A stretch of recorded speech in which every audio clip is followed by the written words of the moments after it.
Hola, everybody. Uh, all 16 of us.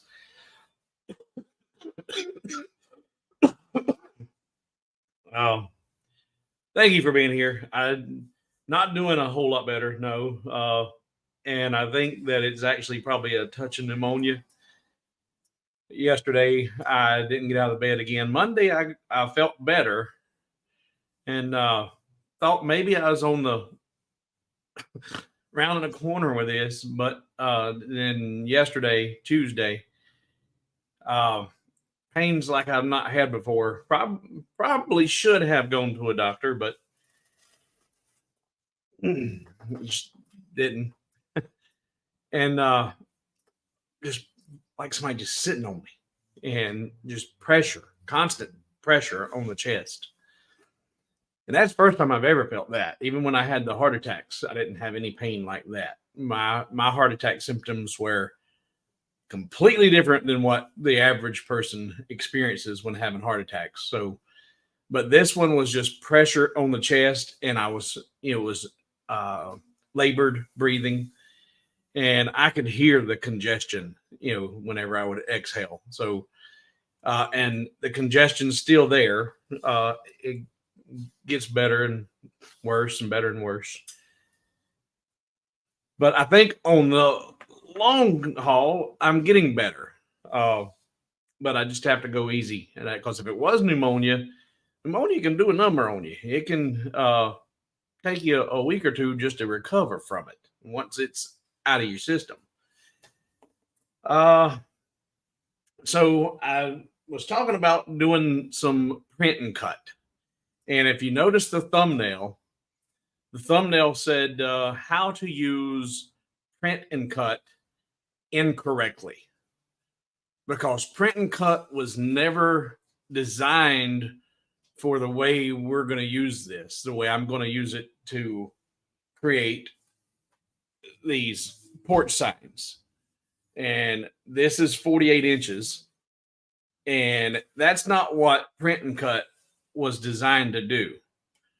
Uh, it was initially designed for just what it says, print and cut. If you were to do some sublamination printing, be it on wood or making graphic or stickers, vinyl stickers or something, once you had that printed and then you wanted to use your laser to cut it out, you can use print and cut to do that. And ideally, you do it with registration marks printed on the material you're going to cut out. For example, if this, I'm not sure what these QR codes are for. I think it has something to do with the rolly. I'm not no. I honestly don't know. But let's say you had a printed card like this and you wanted to cut out these individual pieces. Well, you would have a registration mark on each of the corners that you would set the laser to, and then the laser would then know where that graphic's located, and then you could send the laser out to cut out those pieces because it was the registration marks and the design are part of the overall pattern in Lightburn. But when you're doing these signs like this, you're not using the print and cut feature, but we're going to use that tool in order to be able to do this. But we're not going to do a 48 incher today because that would take forever. And I'm not even going to do an engraving today, or feel rather.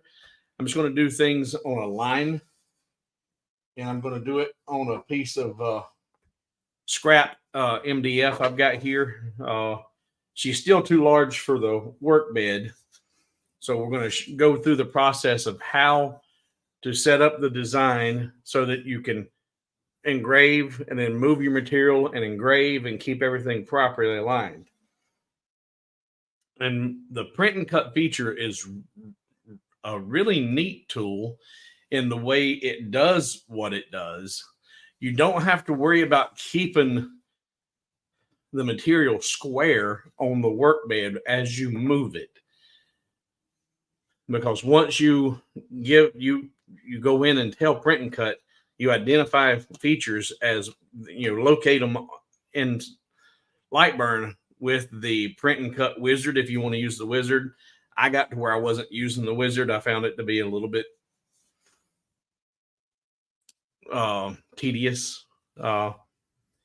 And I learned a few things, and this was because I practiced a few scrap pieces of material, but this one was my first 48 incher, and it turned out well enough for me, and I'll put it on my front porch, and it's welcome with the reticle as the O, and in the welcome to the porch. And for most, this is as far as you get. But I learned a few things doing this, and I'm going to share all of what I learned with you doing this project. But I'm not going to actually do the full engraving and fill. So I tell you, this took a while, and that's why we're only going to do this 48 inch or whatever, how long this piece is. Let's see here. Checking the comments.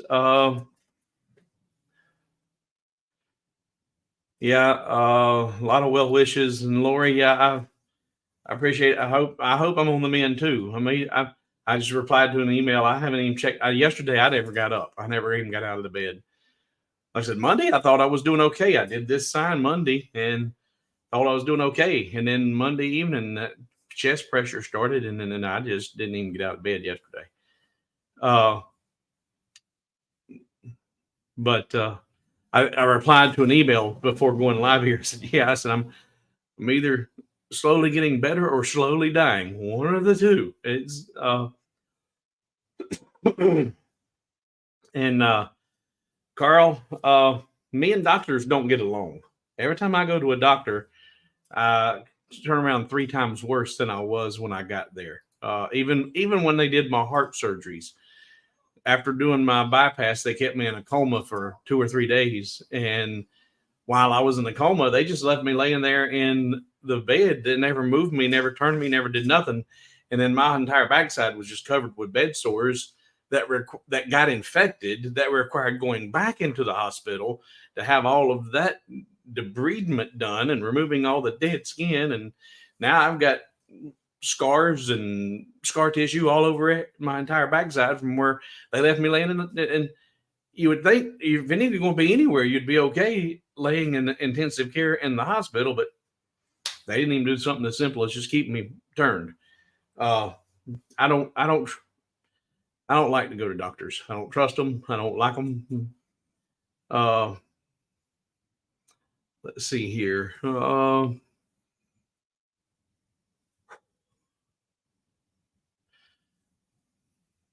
Yeah, Russ seen. In fact, I got my lamp finished. Oops, I had to turn the rollie sideways in order to be able to do the 48 incher. And I've got my lamp finished. Some of you seen it on the Facebook group, but that's the finished product of the lamp.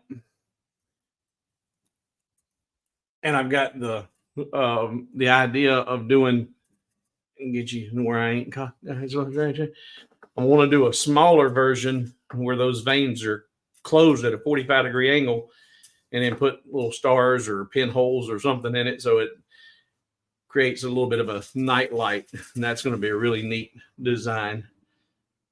Let's see here.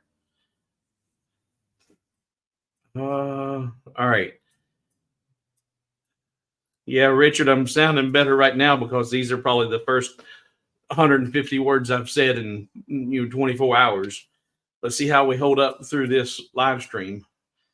All right. So what I've got, as I said, I'm going to work with this scrap piece of MDF. I need to check my measurements on it. She's 24 and a half by 5 3/4. Let's jump over here to Lightburn. I need to do this and that, and this. my brain's never been 100%, but now I'm really in a bit of a fog still. So let's see here. Switch. All right. So this was the original design I set up and did. And we're going to make it, I'm going to let's see, select the entire thing, lock the aspect ratio, and tell it to be 24 inches tall. And we'll make it, actually we can make it quite a bit wider. Unlock it and see what happens. We'll go 5 inches wider. Yeah, now that looks funky. All right. So what you got to do when you do what you do with print and cut.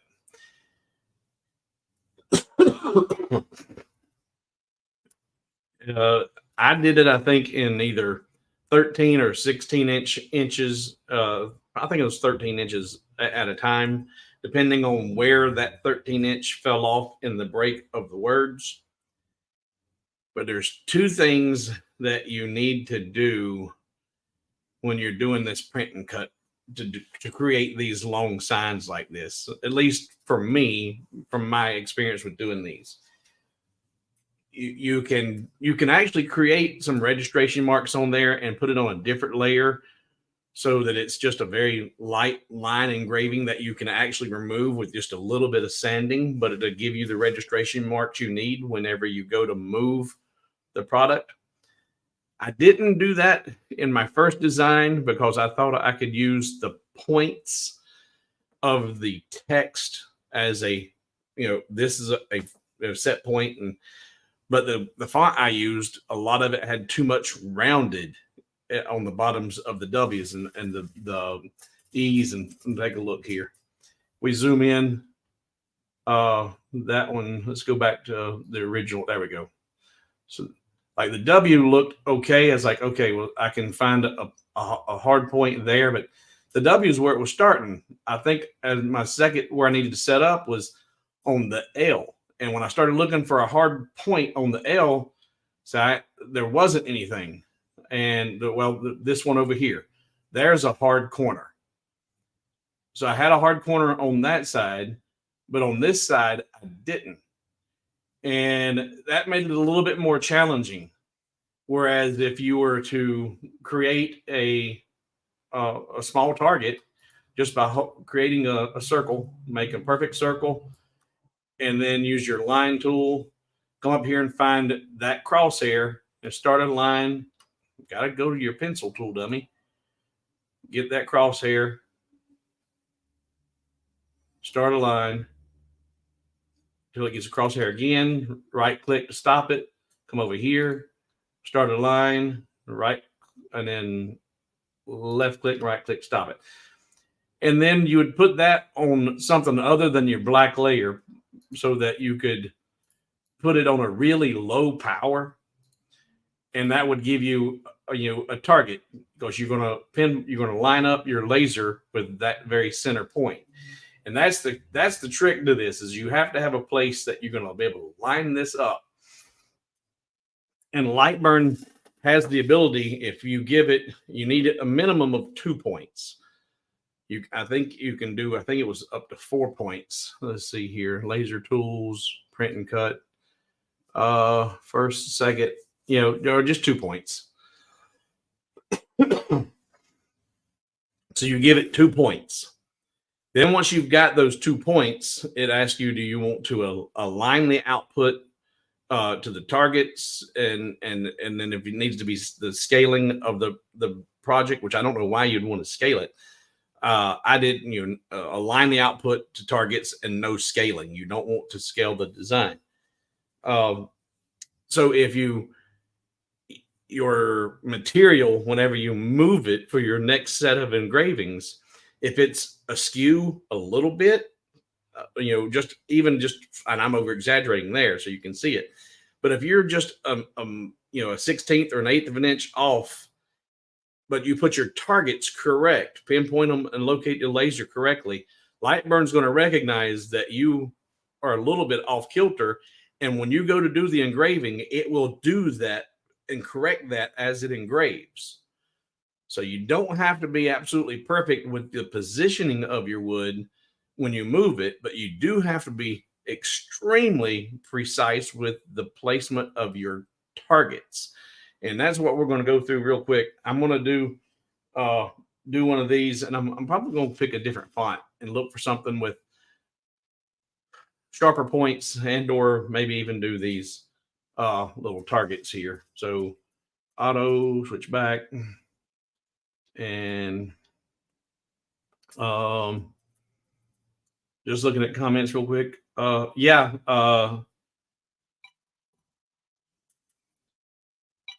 Sorry, I forgot to mute the phone. Um, Sparky's got an idea. Put a sticker on the wood and let the laser mark the sticker. Yeah,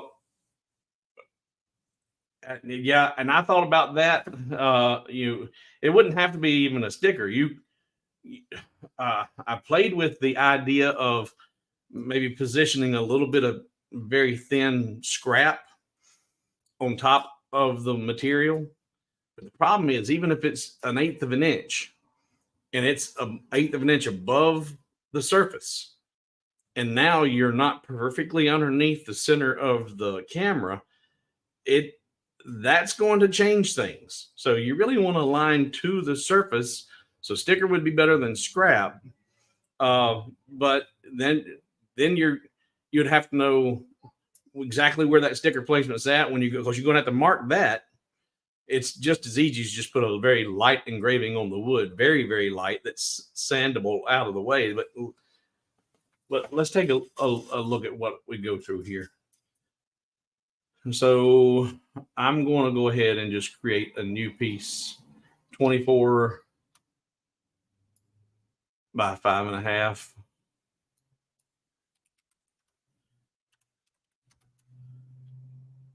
Not 240, dum dum. 24. Come on. There we go. All right. And I'm going to consider just plain old or Arial, because I know we'll do bold or black. That's got sharp corners on it. So we'll do uppercase and just a simple welcome.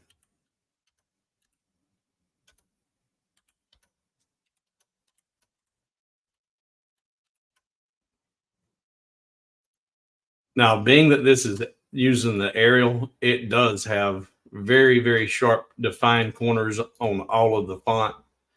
It ain't pretty. It ain't, something that you're probably going to want to do for your signs. But for this demonstration purposes, it's going to be fine. Because we've got hard corners on the bottoms of all of the letters. So I'm not going to have to worry about creating any extra targets. All right. So let's put all of this. See, was this go on a toolpath, and we'll put the blue on. Well, now we're going to leave it on because we're going to leave it in line mode. All right. So I'm going to position it over here, kind of on the center of my laser work area. Turn the laser on.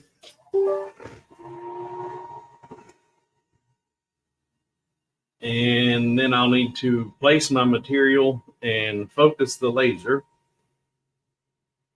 So let's move the laser to about the center of the workbed. And then put this material. And now the material, this is waste material. It's got some marks on it already. But we're going to just put the welcome on there just so you can see how to use this tool. Oh.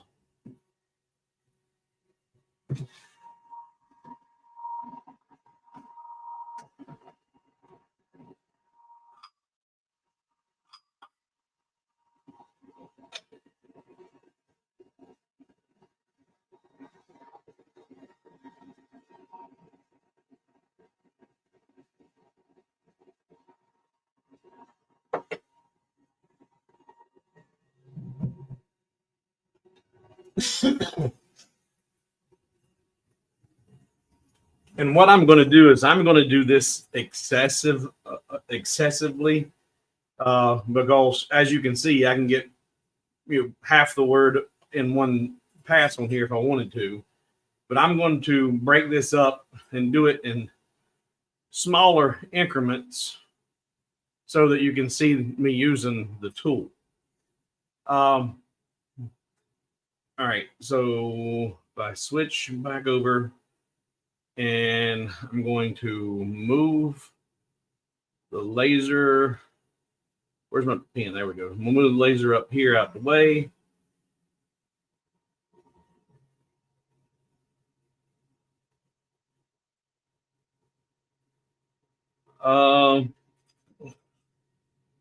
And Jeff's asking about needing to have the board on both sides of the pass-through so it's sitting level. And if you could see my right now, because this particular board is only 24 inches long, the majority of the board is sitting on top of the honeycomb, and it's not touching the frame of the machine. It's sitting only on the honeycomb. And for what we're doing here, that's more than sufficient. Now for the 48-foot piece, 48-inch piece, I actually did have it sticking out, and then I have Lincoln blocks, what I'm, just blocks of wood stacked out where the end of the wood was at, and then had to even use an extra small piece to shim it so I could get the wood level. So yes, having that level is something you want to look at. But for this piece, it's good. Does this work without a camera? Yeah. Oh, no. Well, no. Yes, it does. Yes, it does. In fact, you don't want to use the camera for this. I'm using the camera right now just so I can update my workbed and see where that's at for the first initial piece. But I do not rely on the camera, even with the Rolly, for any of my jobs. The camera is for placement purposes only. And you should not rely on your camera to do your work, for work placement or any of that stuff. So I updated the workbed, and so this image here now is that MDF, and it's a little bit out of square because as you see how much further it sticks out past the tool path here versus here. So that would be something that you want to, if I forgot to mute it again. Let's put it on mute this time.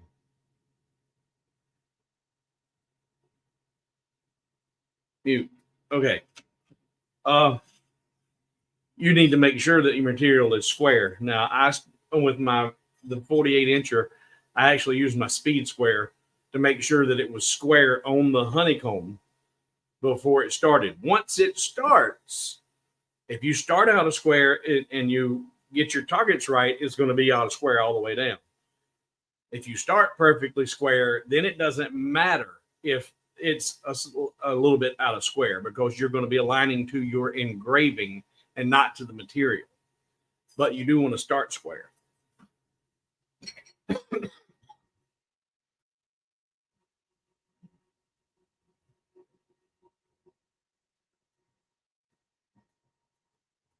Oh. And update that, and that's better. Now it's off center a little bit, but it's squared up better.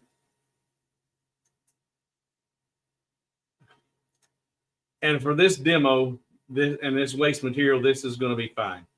But you want to spend a little bit of time making sure initially that you do have everything centered and exactly where you want that first letter to be.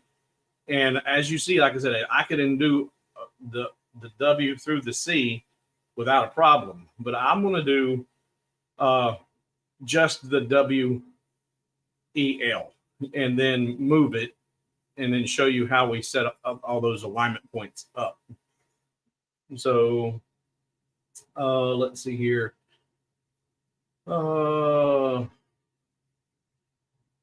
6, that should work. So if I just go ahead and I'm going to, now here, if you look, that's going to select the entire word welcome. Well, that's not going to work because the job is off of the work bed. And depending on how you have Lightburn set up, it's either going to tell you, flag you, say, hey, this is off the work area, and not send the job, or it will send the job on only do what it can do. But I don't even want to do all that. So I'm going to actually convert this text to a path, and then there'll be individual paths, and I can select each individual letter. So right click, convert to a path, and I'm going to pick just those 3, do a quick engraving, say start.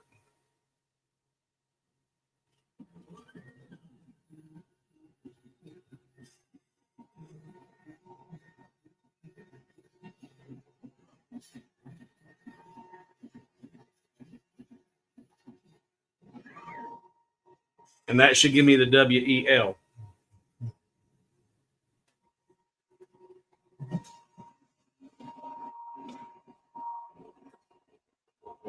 And as you see, I just picked it up off the machine. I got a WEL. Now it's time to slide it up in the machine, align it up. The bigger your piece and the further apart your targets are, the better off your alignment would be. So doing a small piece like this is going to be, the positioning is going to be that much more crucial to make sure that you get this target exactly in the corner of this L and then the corner of that side of the L. So I'm going to slide this through.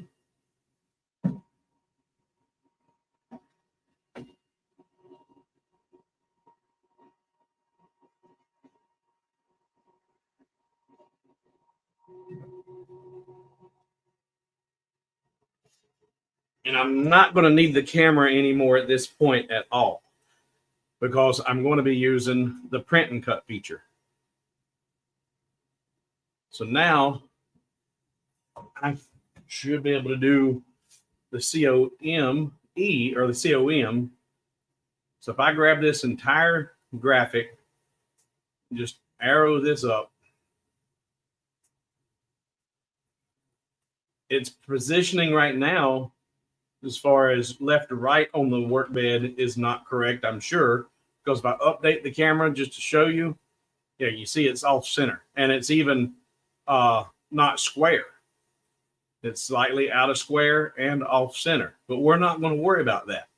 We're going to do this just as it is. We have the WEL engraved on the material, and I'm going to use this corner and this corner to tell the laser where I want the COM, and I'm only going to do the COM. I'm not going to do all of it. I only want to do those pieces. So I now need to tell the laser where these are at. And you can see from the photograph that that corner is actually way down here. So what I'm going to do is go to Laser Tools and Print and Cut. Now you can use the Start Wizard, or depending on what you have set up in your toolbar, here is my rotary tool, and this is also the Print and Cut feature. So if I don't want to use the wizard, well, that actually says this is the Print and Cut Wizard. So that's a shortcut to the wizard, and then Laser Tools, Print and Cut, Start Wizard, same thing. So here she's asking you to set your first target position. And what I'm going to do is my first target position is going to be that corner right there. So I need to create a target. I'm going to draw a perfect circle right over that corner by holding shift. Then move that circle right onto the corner. That's perfectly on. That's right dead on the corner, and it's really, really, really, really small. I'm gonna do the same thing over here. Draw a circle, little bitty one, and I'm gonna move that target right onto the corner there. Snap to the corner. So now I've got two targets on that L. So I'm going to go back to my tools, print and cut, start wizard, and I want to set my first target. So I'm going to select that target until it's set.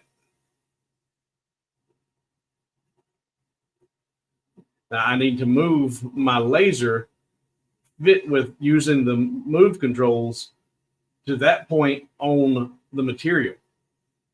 So before you do your set feature, we're actually going to use, and this part here has got, especially with my brain in the fog that it is, I've got my laser turned sideways. So my movement panel needs to be rotated. And I thought about using the new feature where you can change the X and Y. And I don't know if that will affect the actual print cut. So I didn't do that. But I need to move the laser into position. And let's see here. Distance, I'm going to move it by 25 millimeters, move it by an inch, move it down. Where are you going? I moved it 25 inches. That's not what I wanted. Not 25 inches. I wanted 25 millimeters. All right. So to make sure that the laser is not screwed up, I'm going to send it to home. Because if you try to tell a laser to move beyond its abilities, that can actually screw up the laser. But sending it to home, now everything's reset. Let's put this in millimeters and tell it to move in millimeters, not in inches. Stupid. Move 25 millimeters. And now move it up.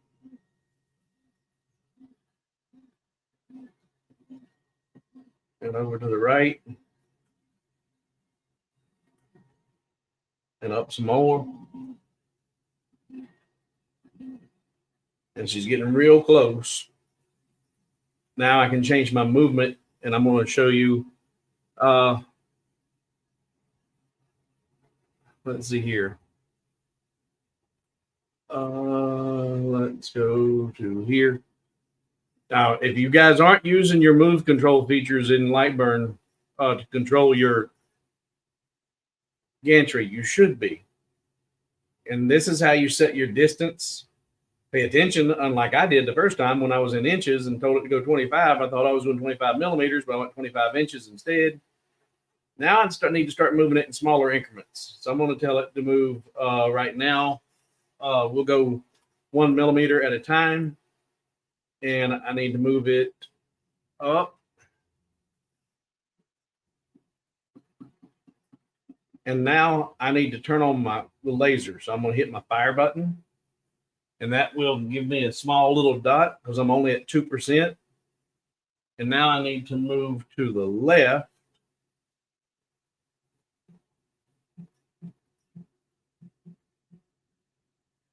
And now I need to make my increments even smaller. I'm going to go 0.02 millimeters. And what I'm looking for is I'm putting that laser physically, the firing, right in that first corner of the L. And the more precise you are with it, the better your result's going to be.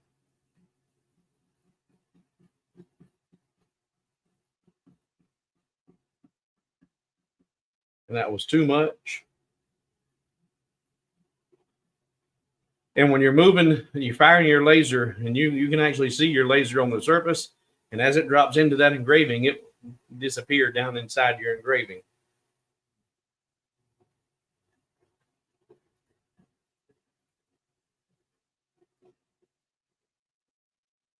And now I'm going to come out to the left.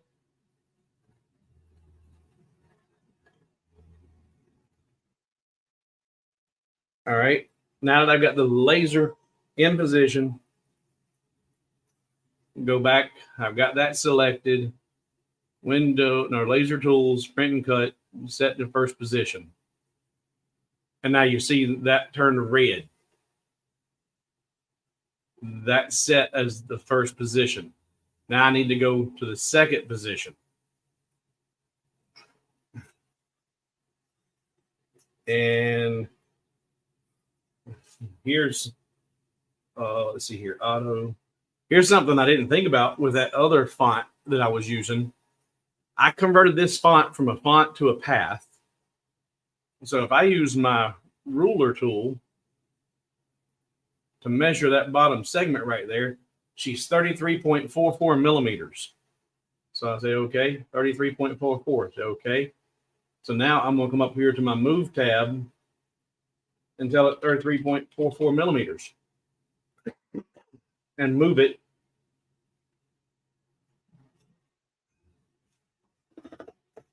And that moved that right over to the end of that L. But because my material is not square, I didn't have it squared up when I moved it this time. The laser's not in the right spot. I'm going to move the laser into the right spot, and that will tell Lightburn just how much the wood is askew, and it will correct that in the next engravings.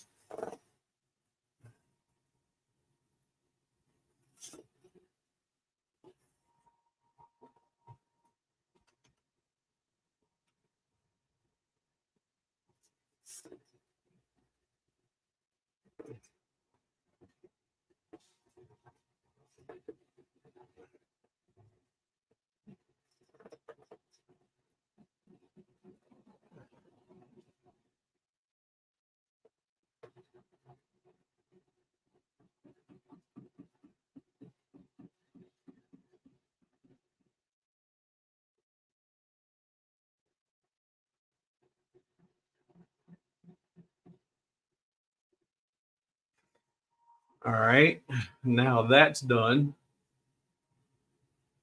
I'm going to select that little bitty dot, go back into laser tools and set second target position.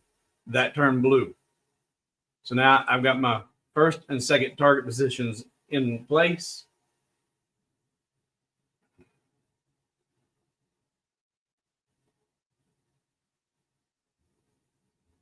I want to select those three and tell it laser tools, print and cut. And I want to align my output to the targets with no scaling. And tell it to start.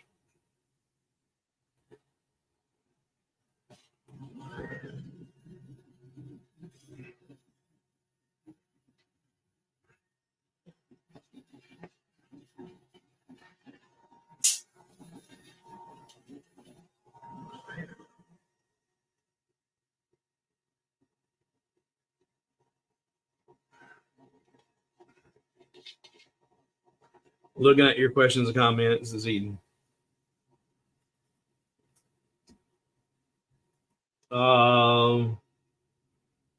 No. Someone asked about the continuous jog. Why does it show up sometimes? I don't know. Why it does what it does when it does what it does sometimes, and sometimes it don't. I don't know. Dale asked, why didn't you use the tag to align? Mm-hmm. And Jeff answered, because the tag at this point is not relevant to the position of the material because it was moved and repositioned. Okay. So hopefully that helps. I'm not even sure what tag to align is, but let's grab this.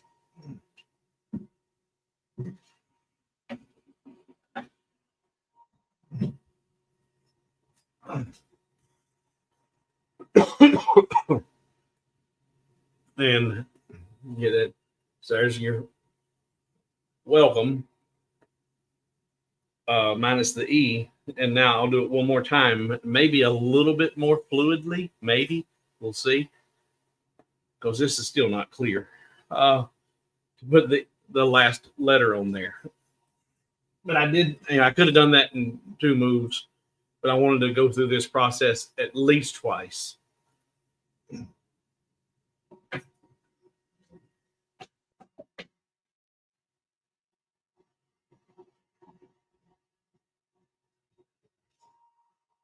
Oh. I was wondering if using the measuring tool would work. Didn't think about the fact that it was yet out of square, which I thought about this when I was trying to make my larger XY piece. Wish I had thought about this when trying to make my larger. All right, now I got one more letter to do. So let's see here.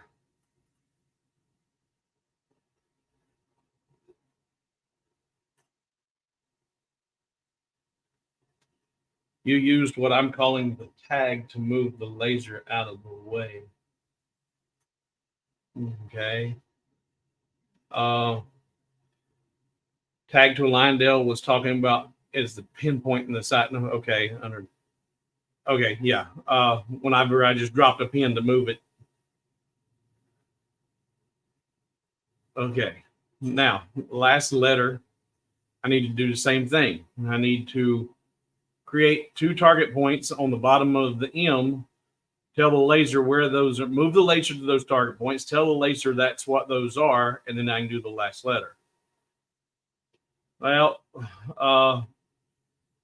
Sharon says she's late. I was trying to get some help on getting the installation instructions on the MK2. They were missing from my shipments. Well, I hope everybody doesn't mind, but because Sharon's a regular viewer, we're just going to stop right now and just start completely over. So everybody hang tight for a few.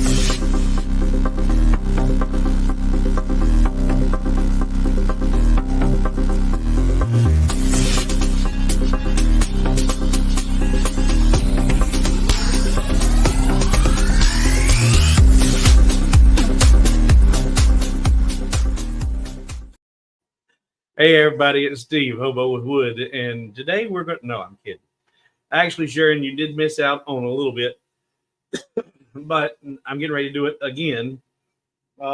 We talked about, I did this 48-incher the other Monday when I was feeling a little bit better.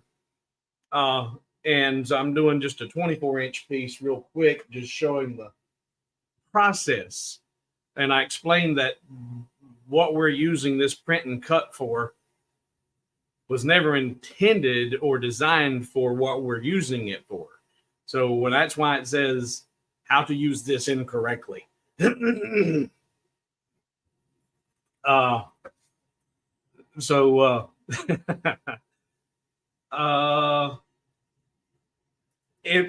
Marcel is asking if it'd be helpful to use magnets or honeycomb to align and guide the wood, it's irrelevant.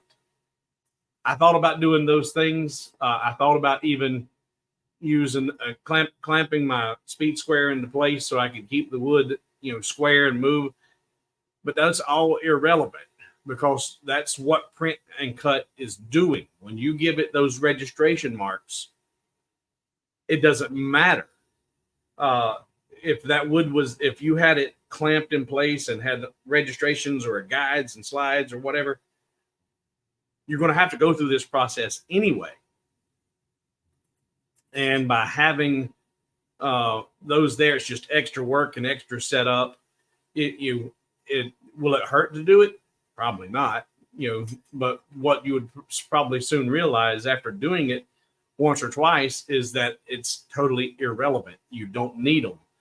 By having that demonstration just then, where that was slightly out of square.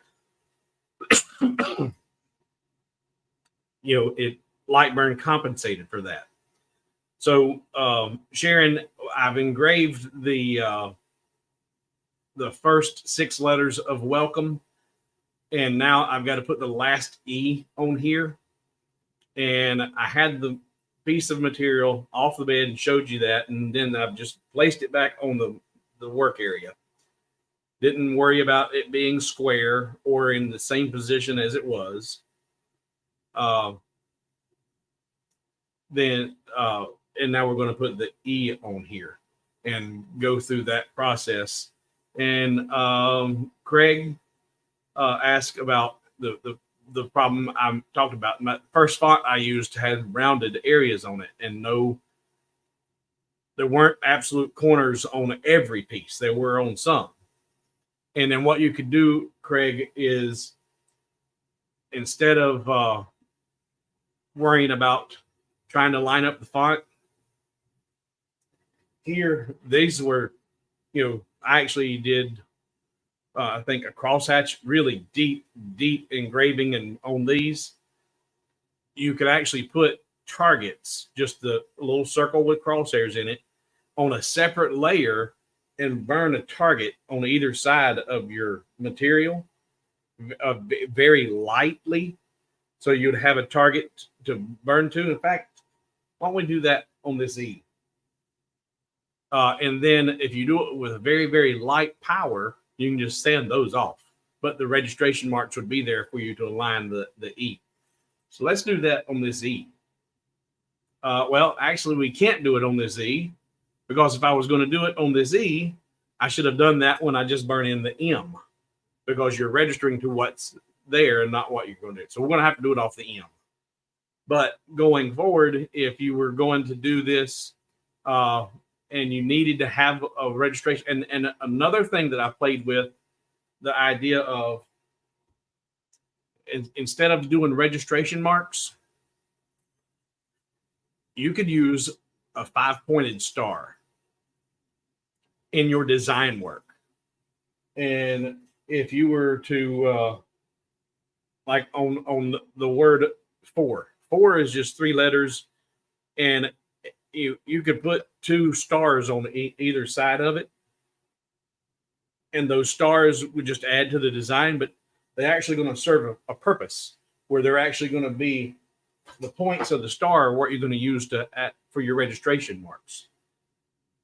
So if you're using a font that's rounded off, or you see that, okay, this area is not going to have any place, maybe you put something in the design in the way of a star or any other type of graphic that's going to serve as your registration point, or just put those very lightly engraved circles, targets on there. All right, so first thing we need to do, because I got the cart in front of the horse talking to you a minute ago about what needs to happen. First thing we need to do is we need to move the laser to the bottom corner of the M. Then we'll create the target on there and assign the target to it.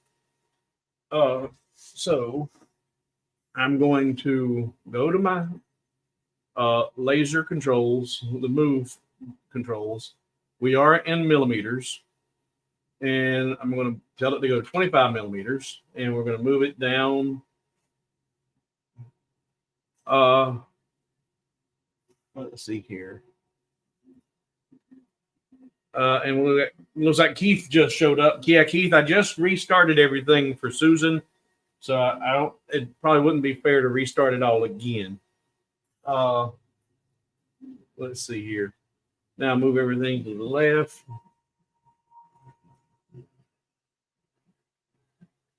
All right, now I'm really, really close. I'm going to change this to a millimeter and turn my fire button on and start moving it closer into position.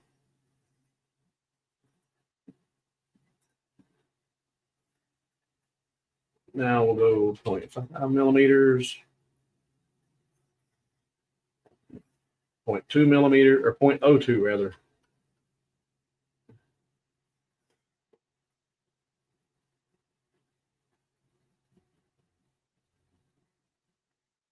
That just dropped in. Now we need to move it to the left. So that's this one.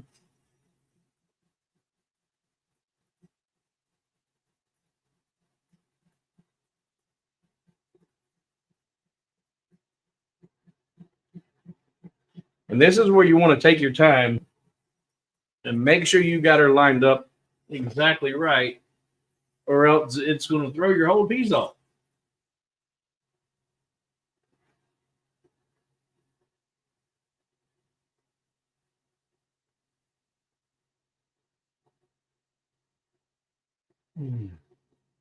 Lyle is asking why was I changing millimeters and where is that done?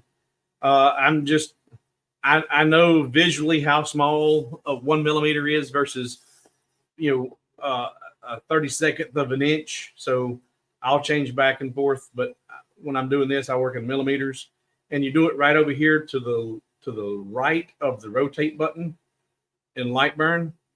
There it says millimeters. You click on it, it switches it to inches. Yeah, Steve, you can't see both what I'm doing in the way of controls and the laser, unfortunately. Let's see here. Turn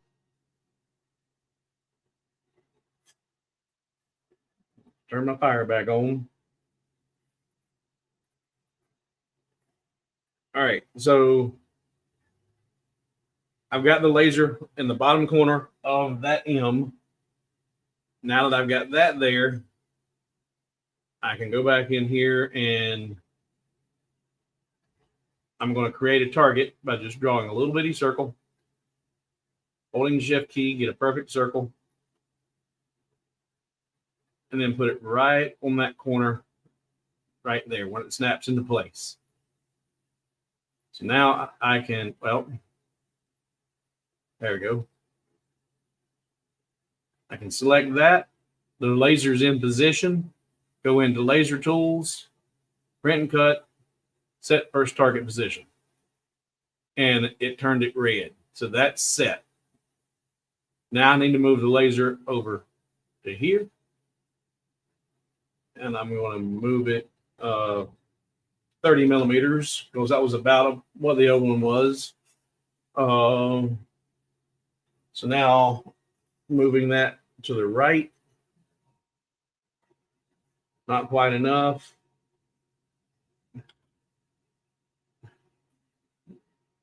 That's closer.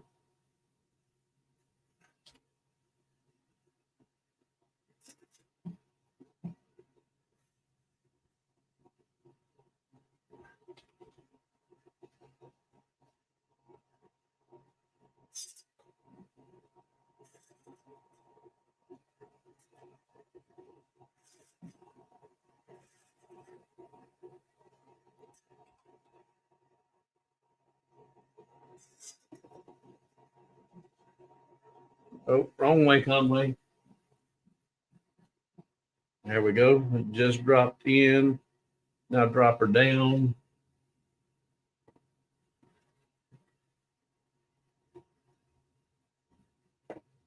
All right, and now that's in position. So now that the laser's in its second position, create me another target. Put that right there on that M. That's selected. Window or laser tools, print and cut, set target, second target position. Now I'll need to print out my E, laser tools, print and cut, align output to targets with no scaling, and start.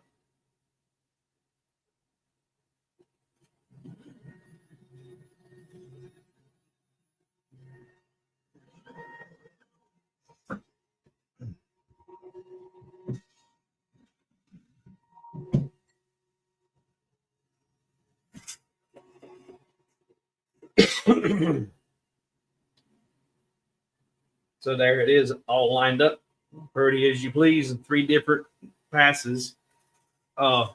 It's not really difficult to do. I do encourage you to do this with some waste cardboard.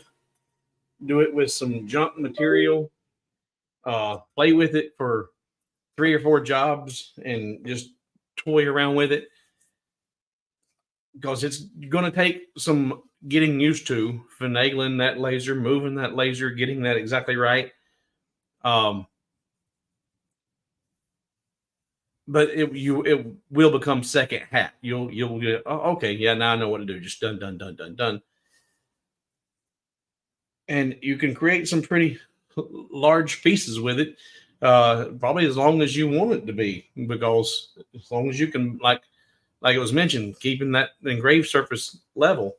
Like I said, I did a 48-inch piece Monday.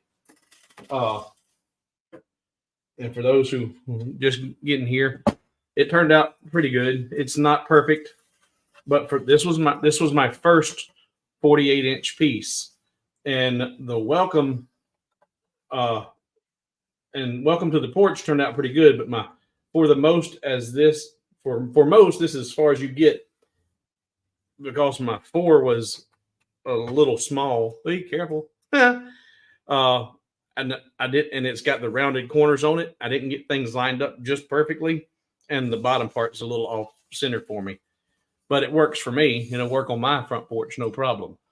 Uh, but I told you guys I was going to try and show you, demonstrate this, and show you it's nothing to be intimidated by.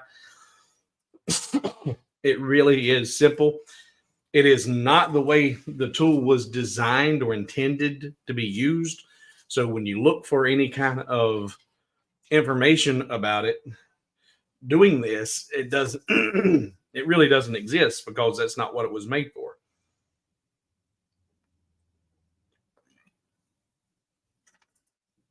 Oh,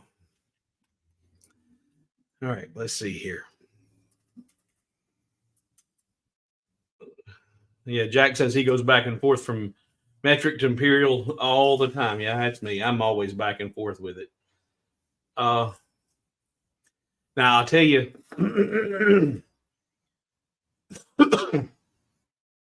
it comes to getting the wood for these pieces of these signs, this piece of material, if you look, this is, I think it's white pine, and there are no knots in this wood at all. There is zero knots in here, and very, very light grain.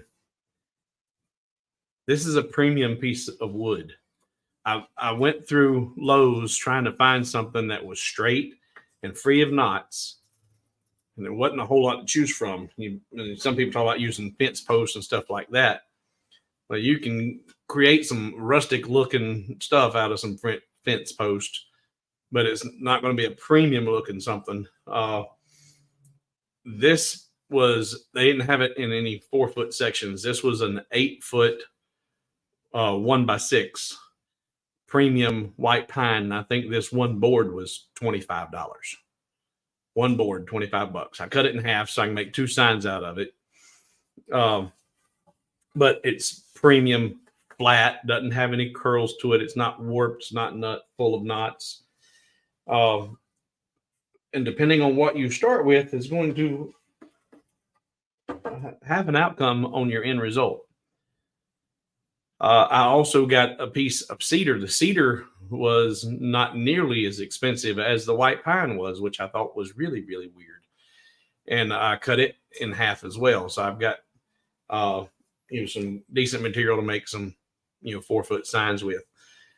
But to start with, to get used to using this print and cut feature and the wizard, I strongly recommend using some, if nothing else, just some really crappy fence post, even if it was not fence post, but the slats, the boards from fence, or 36 inches pieces of, or 24 inches pieces of cardboard. Play with it. In fact, it doesn't even have to be oversized. But the bigger you make it, the easier it is to use as far as this tool goes, using the print and cut. But if you just wanted to practice using the material or that tool, you could do it with a 12 by 12 piece of material. You don't have to cut out 12 pieces at one time. Cut out one letter, or not cut out, but engrave one letter, set up the print and cut, and move to the second letter and practice doing that, because that's really the work, is getting the laser in its correct position, setting up that, what do they call it? They call it target position, setting your first and second target positions. I would love it if you were able to set up, a third and or fourth target position, at least a third. That way it's truly triangulated and maybe a little bit more precise. But because that wasn't what this was intended for, I don't know if they ever thought it would ever possibly be needed. Let's see here.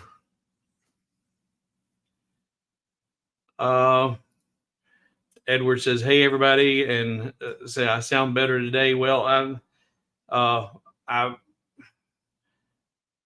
yesterday was a tough day. Slept all day today, so hopefully things are on the turn. But every time I think I'm over it, it sneaks up and bites me 24 hours later. So I'm hoping that tomorrow don't get me.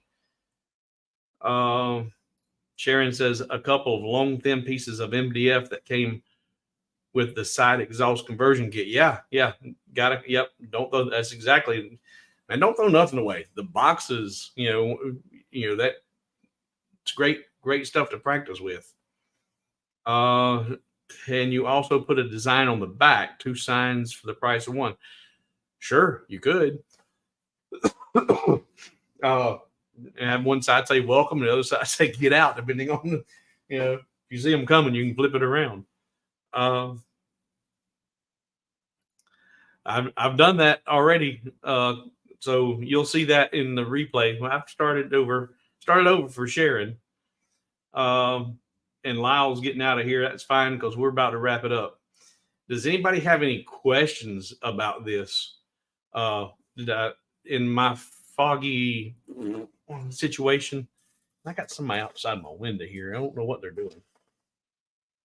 Probably up to no good. Anybody got any questions? Ed says we'll print and cut.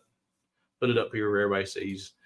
We'll print and cut work left to right as well as forward and back. Sure. Yeah. I'm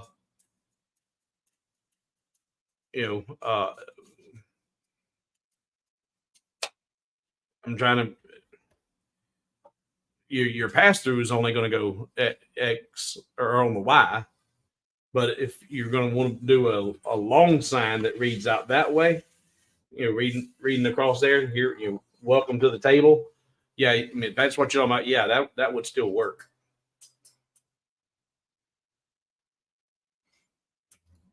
Jack says charge price and a half for front and back. At least.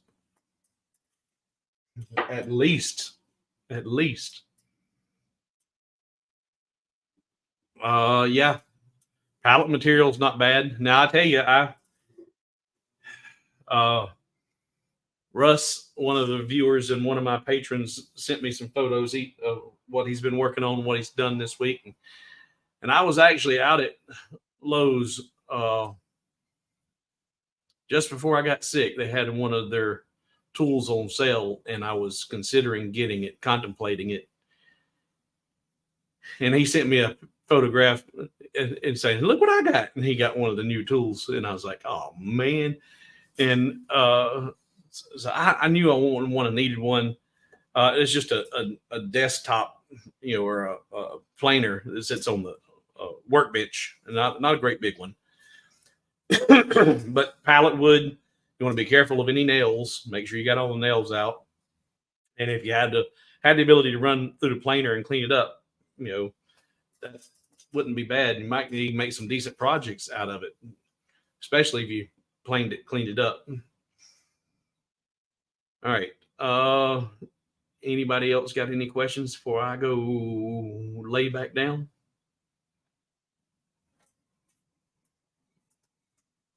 So did y'all grasp that? Did you get it? I mean, it's really not hard. It really isn't. But I didn't see a whole lot of, which there wasn't a whole lot of things to learn because it's only really like 2 or 3 steps. Could you create a border to use for setting targets? Yeah. And Stephen, that's what I was talking about as far as anything you could incorporate into your design.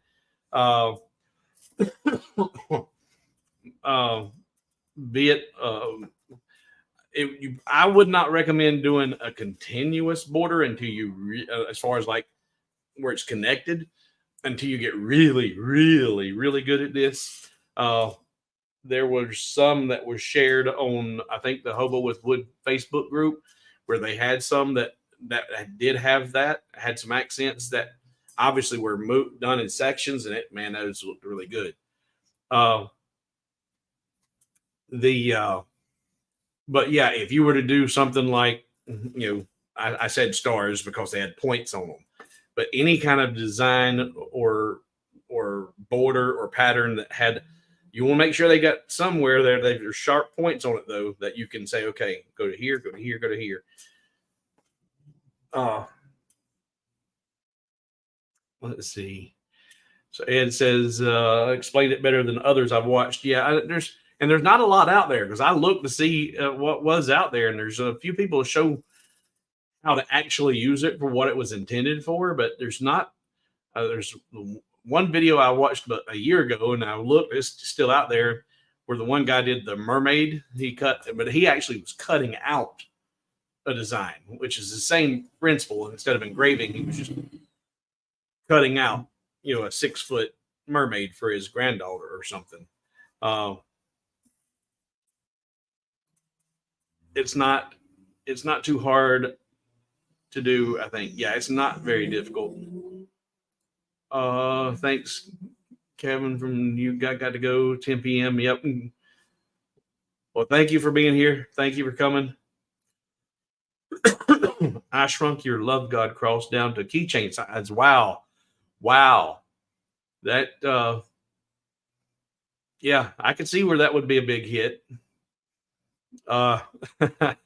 Incorporate a little point on the bottom of it, and you can make it a love God keychain / defense weapon, because that even shrunk down the keychain. What was that? 4 or 5 layers thick, I think. Hey, make that a defense keychain as well. You you can lay hands on them. All right, guys, I'm going to go. I'm going to go find out who this was that was calling me while I was trying to work.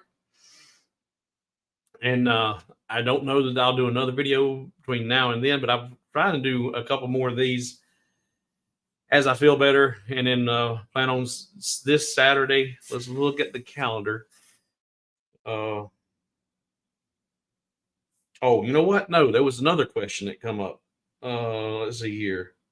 What was it? No, I don't want that, stupid. Nope, not that. All right. We're an hour in. That's good. All right. Thursday, Friday. All right. So this Saturday is 9 p.m. This Saturday at 9 p.m. We'll see what hopefully I've got the night light done, maybe another couple of signs done, and we'll talk about anything you guys want to talk about.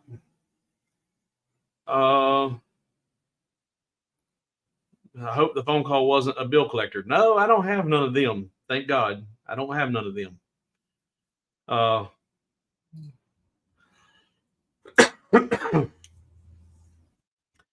right. Well, thank you, Dale. I do hope so. I heard the congestion in my chest whenever I was breathing. You hear the wheezing when you try to breathe in. The congestion, you can hear it. And so in the back of my mind, I was thinking, okay, how has this morphed into possible a light case, if there is a such thing, of pneumonia, or is it just a real bad chest cold? And somebody emailed me and said they were just in the hospital, had pneumonia, and just 2 or 3 of their lobes, and I was sounding a lot like they were sounding. So it's possible, and you can overcome pneumonia without any of those poisons from the doctors and without getting pumped full of stuff. Rest, relax, take care of yourself. That's what I've been trying to do. But you don't overcome it in a week. And Sunday was, I think I contracted whatever I got on Easter Sunday. So, but I think the pneumonia part might have really kicked in probably Wednesday or Thursday, when things got really, really rough. That's not good. Had it myself. Take care. Yep. All right, guys, we're out of here. We'll see you Saturday evening. For those that can make it, I appreciate you, and we'll see what we get up to between now and then. I really hate being out of works like this, because things are suffering. So hopefully we get the numbers back up. All right, guys, we'll see you in a few. Looking for the end button.